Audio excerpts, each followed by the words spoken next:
It is Sciencey Saturday with Kelsey, where I get to break down some of the sciencey mumbo jumbo and research, and I'm going to translate it in a way that makes sense for you so that you can have some action items right now to take home and be a happier, healthier version of yourself.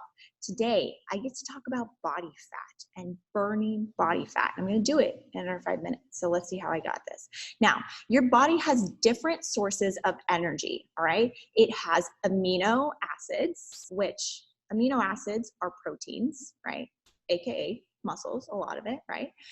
Then it has glycogen, glucose, carbohydrates. Then it has triglycerides, AKA body fat, all right? Now, here's the thing.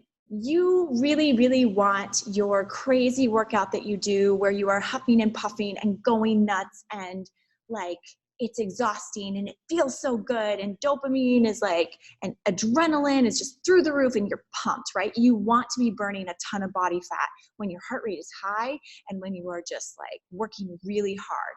I have news for you. That's probably not what's happening. In fact, it's not what's happening. Let me tell you what does happen when your heart rate is high and you are at your high VO2 max or maximum oxygen consumption, all right? Now there's a difference there. There's VO2 max and then there's heart rate. They're sort of related as to where when one goes up, they kind of both go up, but we don't know exactly the ratios of which one goes up because everybody's unique, but they do go up together and they do come down together.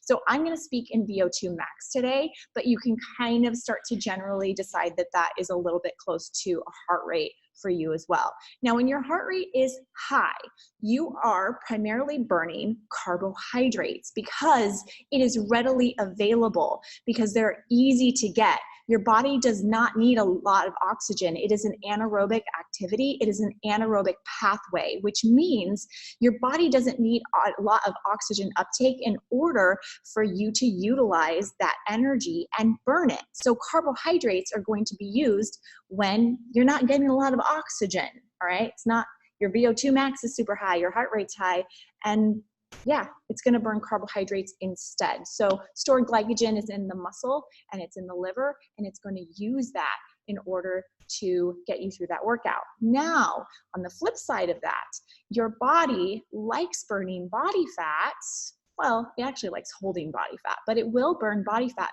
very efficiently if you keep your VO2 max lower.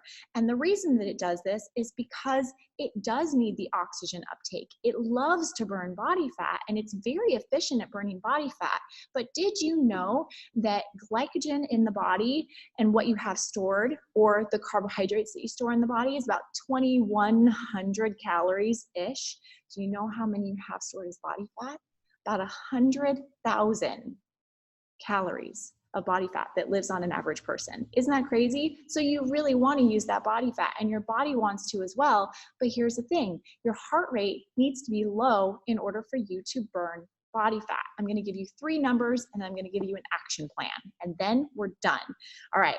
So VO2 max, if your VO2 max is at 70% or lower, you are burning 100% body fat and 0% carbohydrates. That's good, right? If you get up to about 85% VO2 max, then you're burning about 50-50, okay? You're burning carbohydrates and you're also burning body fat. If you get to about 100% of VO2 max, where you are just giving it everything that you have and there's nothing else that you can give, you are burning 100% carbohydrates, 0% body fat. Crazy, right? So the moral of the story is you're actually more efficient at burning body fat when your heart rate is 70% or lower. What? Now here's the danger about getting too high in a VO2 max for long periods of time.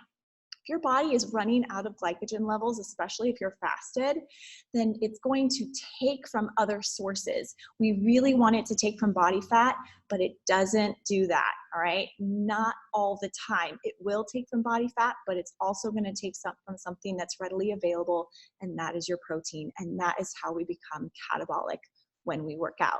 So my challenge to you, my action plan, is to think about that as you're exercising. Can you tone it down a little bit? Because you'll probably utilize and have more energy during the day if you can tone it down in a crazy, crazy workout, right? Slow it down, get lean, burn some body fat. 70% or lower, guys. Happy Saturday.